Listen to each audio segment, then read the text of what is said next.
الحمد لله وكفى وسلام على عباده الذين اصطفى. ہمارے رب العالمین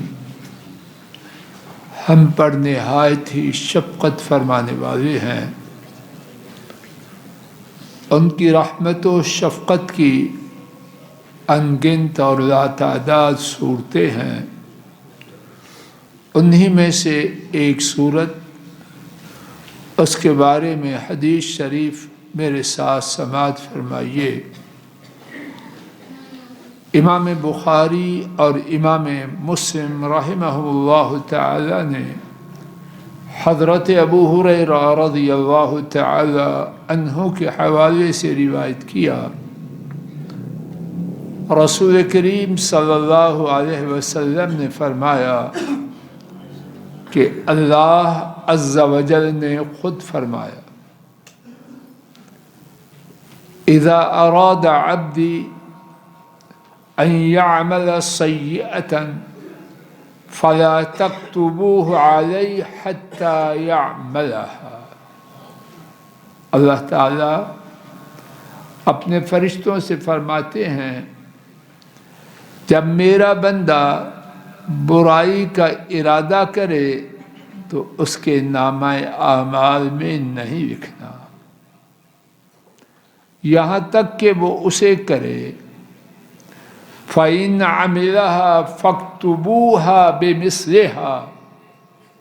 اگر وہ برائی کرے تو ایک لکھنا، اس میں اضافہ نہیں کرنا.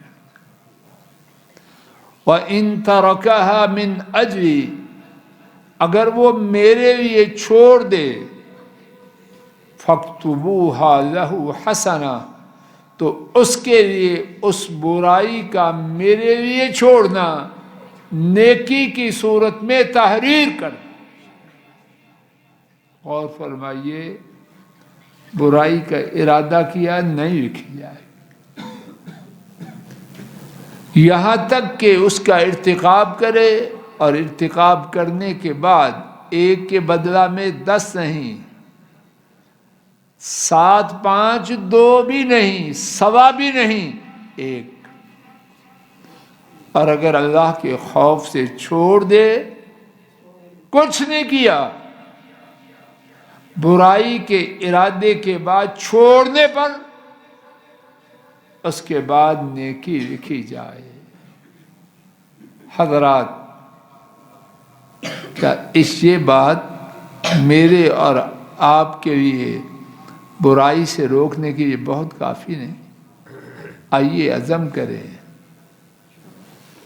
جو برائی کا ارادہ نفس کی شہوت کی وجہ سے، غصے کی وجہ سے، شیطان کی پیروی کی وجہ سے آ جائے، انشاءاللہ اللہ کے ڈر سے چھوڑنا ہے، تاکہ شیطان تو ہمیں قریب لے جائے برائی کے، اور ہم اس برائی کے ارادے کے آنے کے بعد اس کو چھوڑ کر شیطان کو ذلیل و خوار کرتے ہوئے اللہ کے حکم سے اس کو نیکی میں تبدیل کروا دے.